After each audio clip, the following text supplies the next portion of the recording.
네, 오늘은 내 백성이 되리라 10번째 메시지입니다.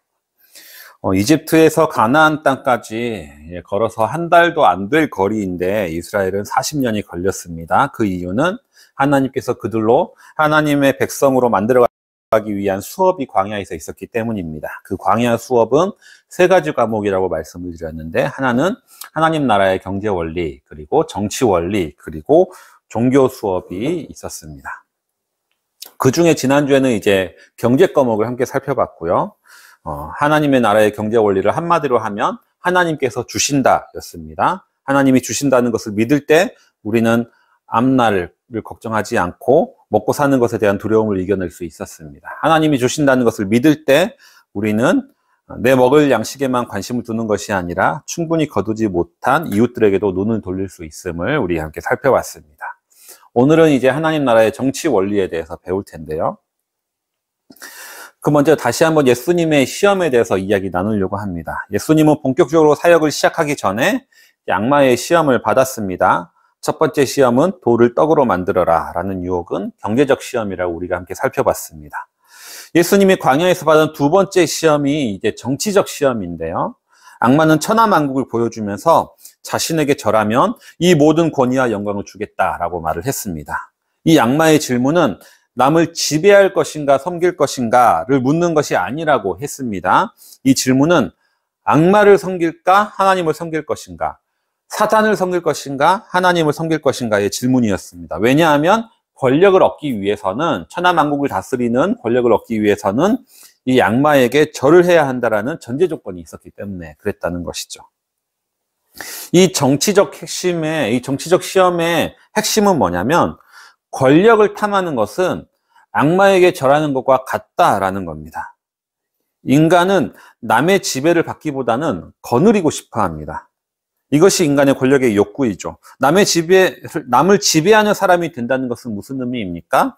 나는 누구에게도 지배를 받지 않겠다라는 말입니다. 그런데 아무에게도 지배를 받지 않겠다라는 선택하는 그 선택이 오히려 악마에게 절하는 순간이라는 것이죠. 예수님이 거라사 지역에 갔을 때 거기 무덤에 거주하는 귀신 들린 자가 있었습니다. 마을 사람들은 그 사람을 통제하기 위해서 쇠사슬을 채우고 쇠고랑을 채웠습니다. 그런데 그는 그것을 끊어버렸습니다. 그는 본인을 속박하는 결박을 부수는 사람입니다. 누구보다도 참 자유를 누리는 사람처럼 보여집니다. 하지만 그 사람이 예수님 앞에 나와서 나를 괴롭히지 마소서라고 요청하는 것이죠. 예수님의 눈에는 그 사람은 귀신에 사로잡힌 사람에 불과했기 때문입니다. 그리고 그가 예수님 앞에 엎드렸을 때 그는 귀신으로부터 자유함을 얻었습니다. 자신에게 절하면 천하만국을 다스릴 권세를 주겠다는 악마의 유혹 앞에 예수님은 신명기 말씀을 인용하면서 대답을 합니다. 주 너희 하나님께 경배하고 다만 그를 섬기라 하였느니라. 우리에게 다가올 정치적 시험은 남을 지배할 것인가 섬길 것인가의 질문이 아니라 하나님을 섬길 것인가 악마를 섬길 것인가의 질문이라는 겁니다. 그리고 예수님은 주 너희 하나님께 경배하고 다만 그를 섬기라, 이렇게 답을 하고 있습니다. 여러분, 정치라는 것은 무엇일까요? 우리는 정치하면은 선거를 하고 국회의원이나 대통령을 뽑고 아니면 고위공직자가 나라를 다스리는 행위가 정치라고 생각을 합니다. 하지만 이것이 정치의 전부가 아닙니다. 기본적으로 정치라는 것은 다른 사람과 관계 맺는 방식을 의미합니다. 초등 영어 사전에 의하면 초등학생들이 읽는 초등 영어 사전에 이렇게 정치를 설명합니다. 사람들 사이의 의견 차이나 이해관계를 둘러싼 다툼을 해결하는 과정이다. 정치는 함께 살아가기 위해 필요한 활동이며 우리 주변 생활을 바꾸고 생각의 차이나 다툼을 해결한다. 이렇게 얘기를 하고 있습니다. 즉, 정치라는 것은 사람들 사이의 의견 차이나 다툼을 해결하는 방식이 정치라는 겁니다. 따라서 항상 타인과 관계를 맺으며 살아가는 존재인 인간은 항상 정치적인 행동을 할 수밖에 없다라는 겁니다. 문제는 이렇게 타인과의 갈등 상황이 생겼을 때 이를 어떻게 해결할 것인가 인 거죠. 남을 지배하고 군림하고 또 내 뜻과 내 생각만 옳다고 고집하면서 해결할 것인가? 이것은 악마의 방식이고 사탄에게 절하는 거라는 겁니다. 하지만 성경이 말하는 방식은 다릅니다. 예수님은 이렇게 말씀하십니다. 높아지려 하는 자는 낮아지고 낮아지려 하는 자는 높아진다. 하나님 나라에서 가장 작은 자가 큰 자이다. 이렇게 말씀하셨던 거죠. 이렇게 살아가는 것이 하나님을 섬기는 것, 하나님 나라의 정치 원리가 되겠습니다. 문제는 우리가 일상을 살아가는 생활 방식은 이렇게 성경적 방식으로 살아가는 것이 쉽지 않다라는 겁니다. 우리는 힘의 불균형이 조금이라도 있을 때 그 권력을 이용하려고 합니다. 우리는 어떻게든 남 위에 군림하려고 하는 습성을 가지고 있습니다. 직장 상사가 아랫사람을 하대하는 것은 당연하게 생각합니다. 그리고 이것을 거부할 경우 저 사람은 사회생활 잘 못한다 라고 핀잔을 줍니다. 부모는 자기 자녀의 의견을 존중하기보다는 지배하려고 할 때도 많이 있습니다.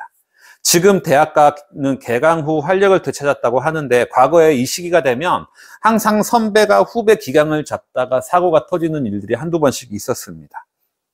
성경에서는 이 모든 욕구가 사실은 악마에게 절하는 행위다라고 얘기를 하고 있는 것이죠. 그래서 아브라함 링컨은 이렇게 말하고 있습니다. 거의 모든 사람은 시련을 견딜 수 있다. 하지만 그의 됨됨이를 시험해 보고자 한다면 그에게 권력을 쥐어보라. 네, 권력을 쥐어봤을 때 그 사람이 선한 사람인지 아닌 사람인지를 알 수 있다라는 거죠. 그만큼 권력의 욕구가 강하다라는 의미입니다. 몇 년 전 TV에서 한국식 서열 문화에 대한 방송을 제가 본 적이 있습니다. SBS 스페셜의 왜 반말하세요라는 제목의 프로그램이었는데요. 우리나라 아이들이 함께 노는 모습을 관찰 카메라로 살펴봤습니다. 5살, 6살, 7살 아이들이 처음에는 서로 섞여가지고 잘 놀고 있었습니다. 그런데 서로 나이를 확인하고 형, 동생을 구분하더니 5살은 5살끼리, 6살은 6살끼리만 나이대별로 따로 놀기 시작했습니다. 그런데 이러한 현상이 외국 아이들에게는 일어나지 않는 현상이라고 합니다. 우리나라에만 있는 독특한 서열 문화인 것이죠. 많은 사람들이 우리나라의 이런 독특한 서열 문화가 유교적 전통 때문이라고 생각합니다. 과거 조선시대는 지금보다 훨씬 더 서열 문화가 엄격했을 것이라고 추측하는 것이죠. 그러나 사실 그렇지 않다고 합니다. 우리가 단짝 친구라고 알고 있는 오성과 한음은 사실 5살 차이가 납니다. 그리고 기대승과 이왕은 25살 차이가 남에도 불구하고 서로 존칭하면서 친구로 여겼다고 합니다. 유성룡과 이순신도 3살 차이고요. 정도전과 정몽주는 5살 차이고 김유신과 김춘추는 7살 차이입니다. 이렇게 나이 차이가 많음에도 불구하고 서로 친구로 지냈습니다. 그런데 지금은 우리는 1살이라도 차이 나면 서로 형, 동생을 구분짓고 같이 놀지 않는다라는 거죠. 어린아이들도. 우리나라의 이런 서열 문화는 어디서 왔을까요? 바로 일제 식민교육의 잔재입니다. 일제는 일본 국왕, 그들은 천황이라고 하는 일본 국왕에 충성하기 위한 신민을 기르기 위해서 사범학교 교사와 상급생에게 절대 복종을 요구하는 군대식으로 사범학교를 재편했습니다. 학교도 반장 제도를 만들어서 군대의 내무반 제도를 따온 거죠.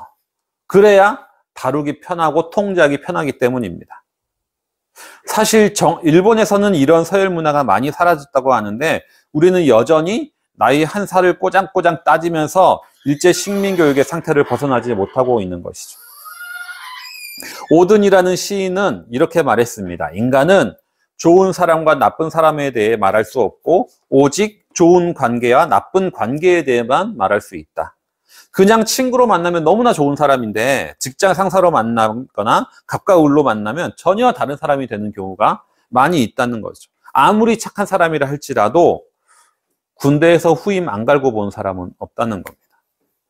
왜 우리는 이렇게 섬기는 자가 되지 못할까요? 왜 우리는 하나님 나라의 백성으로 온전히 살아내지 못하고 권력을 탐하며 악마를 섬기려고 하는 걸까요? 이건 역시 불안과 두려움 때문입니다. 어떤 불안이냐? 내가 다른 사람 위에 군림하지 못한다면 내가 지배당하지 않을까 하는 불안 때문입니다. 이스라엘 백성들이 40년 광야의 생활을 한 절반쯤 했을 때 모세와 아론에게 반기를 드는 사람들이 나타납니다. 민수기 16장에 기록되어 있는데요.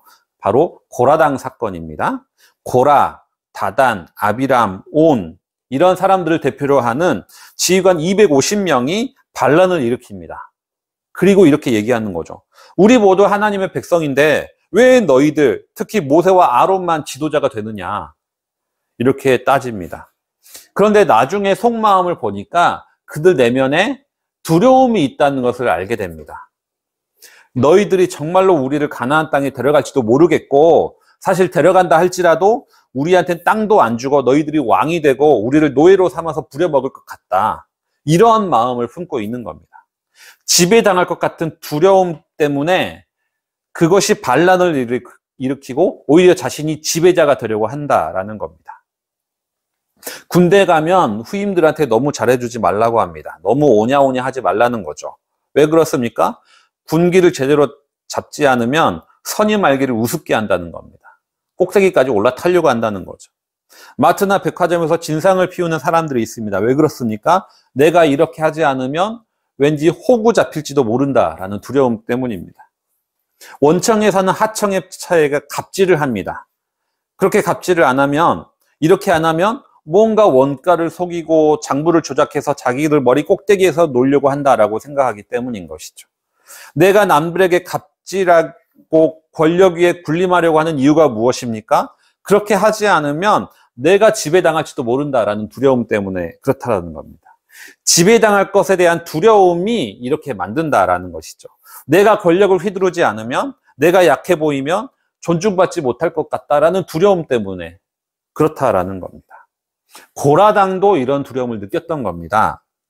그들은 모세와 아론이 이집트의 바로처럼 자신들을 지배할 것처럼 느껴졌습니다. 또다시 지배가 당하고 노예가 될지 모른다라는 공포심에 사로잡혔습니다. 그래서 그들이 반란을 일으키고 자신들이 권력을 잡으려고 했던 것이죠. 그들이 이렇게 두려움에 빠진 이유가 무엇입니까? 이 두려움의 원인은 무엇에 있습니까? 하나님이 자신들을 다스리고 있다라는 믿음이 부족했기 때문입니다. 모세와 아론은 대언자에 불과하고 실제로 우리 민족을 이끄시는 분은 하나님이시다라는 믿음이 없었기 때문에 이들이 불안해하고 두려워했다라는 겁니다. 여기서 우리는 하나님 나라의 정치 원리가 무엇인지 알게 됩니다. 하나님 나라의 정치 원리의 핵심은 무엇이냐? 하나님께서 다스리신다입니다. 하나님께서 다스리신다. 하나님께서 통치하신다. 이것을 믿고 신뢰하는 것이 하나님 나라의 정치 원리의 핵심이라는 거죠. 모세와 아론이 아니라, 눈에 보이는 권력자가 아니라 하나님께서 다스리고 계신다는 것을 믿고 신뢰할 때 우리는 또다시 노예가 될지 모른다는 두려움과 불안에서 벗어날 수 있게 됩니다. 하나님께서 다스리신다라는 것을 믿고 신뢰할 때 우리는 굳이 내가 권력을 탐하지 않게 됩니다. 어차피 내가 권력자가 된다 하더라도 내 마음대로 휘두를 수 있는 것이 아니라 하나님의 도구에 불과하다라는 걸 깨닫는다면 굳이 권력을 탐할 이유가 없는 것이죠. 하나님께서 다스리신다는 것을 믿을 때 우리는 강한 자를 두려워하고 섬기는 것이 아니라 약한 자를 섬길 수 있게 된다라는 겁니다. 하나님이 원하시는 이스라엘은 왕이 아니라 하나님이 다스리는 나라였습니다. 그렇기 때문에 아무리 이스라엘을 왕이 된다 할지라도 다른 주변 고대 국가처럼 왕 마음대로 나라를 다스릴 수 있는 게 아니었습니다. 왕이라 할지라도 하나님의 법칙과 율법을 따라야 했던 것이죠. 오늘 읽은 본문이 바로 그 내용입니다. 이스라엘의 왕을 세우는 조건이 이미 율법으로 정해져 있습니다. 그 조건은 무엇입니까? 첫째, 하나님이 선택한 사람을 왕으로 세워라. 형제들 가운데 하나님이 선택한 사람을 왕으로 세우라. 둘째는 그 왕은 군대도 많이 가지면 안 되고 아내도 많이 있으면 안 되고 재산도 많이 가져서는 안 된다. 그리고 셋째, 그 왕은 계명과 율법대로만 나라를 다스려야 한다. 사실 이스라엘은 왕정 국가이긴 하지만 법치 국가였던 셈인 거죠. 가나안 땅에 세워진 이스라엘은 팔레스틴 지역의 다른 나라의 국가들과 통치 방식이 전혀 다릅니다. 겉으로는 왕이 통치하는 국가처럼 보여지지만 사실상은 하나님이 통치하는 국가였던 것이죠. 설령 왕이라 할지라도 율법에 어긋나는 일은 쉽게 할 수가 없었던 겁니다. 성경에 보면 이스라엘과 이런 다른 나라 국가의 정치 원리가 완전히 다르다라는 것이 드러난 사건이 있습니다. 어떤 사건이니 그 중에 가장 대표적인 사건이 뭐냐면 나봇의 포도원 사건입니다. 열왕기상 20장에 있는 나봇의 포도원 사건은 북이스라엘의 아합 왕 시절입니다. 왕궁 가까운 곳에 나봇이라는 사람이 가지고 있는 포도원이 있었는데 아합 왕은 이 포도원 대신에 채소밭을 가꾸고 싶어 한 거죠. 그래서 이 땅을 나봇에게 팔아달라 하지만 나봇은 거절합니다. 그러자 아합 왕은 실망하고 밥도 안 먹고 침대에 누워 있는 것이죠. 이 모습을 보면 아합 왕은 상당히 유약한 왕처럼 느껴질지도 모릅니다. 하지만 이 아합 왕은 북이스라엘 역사 중에 가장 강력한 왕이었고 가장 악한 왕이었습니다. 그가 왕일 때 북이스라엘은 영토를 엄청 많이 확장을 했습니다. 이렇게 강한 왕임에도 불구하고 강력한 왕임에도 불구하고 나봇의 포도원 하나를 어쩔 수 없는 겁니다. 마음대로 하지 못하는 겁니다. 왜냐하면 율법에 어긋나기 때문인 것이죠. 그런데 이 아합 왕의 부인 왕비는 다른 나라에서 시집 온 사람이었거든요. 이세벨이라는 사람이었습니다. 그 이세벨은 이러한 아합 왕의 모습을 이해를 못하는 겁니다. 이 상황이 대체 이해가 안 되는 거죠. 왕인데 자기 마음대로 할 수 있는데 갖고 싶으면 그냥 빼앗으면 되지. 그거 못 받았다고 막 저렇게 몸져 누워 있는 모습이 이세벨은 이해가 안 되는 거죠. 결국 이세벨이 움직여서 나봇을 음해해서 죽이고 포도원을 빼앗아 오게 됩니다. 이것이 바로 이스라엘의 정치 원리와 다른 이방 국가의 정치 원리가 다르다는 것, 이들의 충돌하는 모습이 단적으로 보여지는 모습이었습니다. 하나님 나라의 정치 원리가 이랬다라는 겁니다. 하나님 나라의 정치 원리는 하나님께서 다스리신다입니다. 아무리 악한 왕이라 할지라도 율법을 쉽게 어긋날 수 없었습니다. 아무리 내가 통치자의 자리에 앉아 있다 하더라도 내 마음대로 아랫사람을 마음대로 부릴 수 있는 것이 아닌 겁니다. 하나님 뜻대로 통치하는 것이고 나는 그분의 도구에 불과하다라는 겁니다. 이것을 이해하는 것, 이것이 하나님 나라의 정치 원리인 겁니다. 하나님께서 다스리신다면 우리는 권력을 탐할 이유가 없어집니다. 악한 자의 지배를 받을까 두려워할 필요도 없습니다. 그리고 약자가 강자를 섬기는 것이 아니라 강자가 약자를 섬기는 나라가 되는 겁니다. 하나님께서 다스리신다는 것을 우리가 믿고 신뢰할 때 이렇게 될 수 있다라는 겁니다.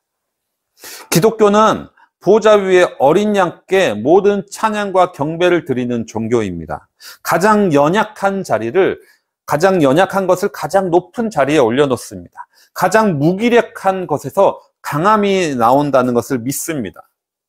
분명히 우리가 사는 사회는 여전히 악마의 방식대로, 사탄의 방식대로 운영되는 것 같습니다. 강자가 약자 위에 군림하고 갑질하는 사회에 우리는 신음하며 살아가고 있습니다. 하지만 이러한 악한 상황에서도 우리는 하나님의 통치하심을 회복해 나가야 됩니다.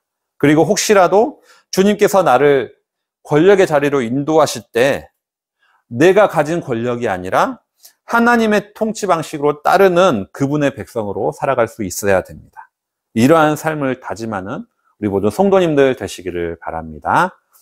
이 시간 주신 말씀 기억하시면서 내일을 바라보며 기도를 함께 드리겠습니다. 기도하겠습니다.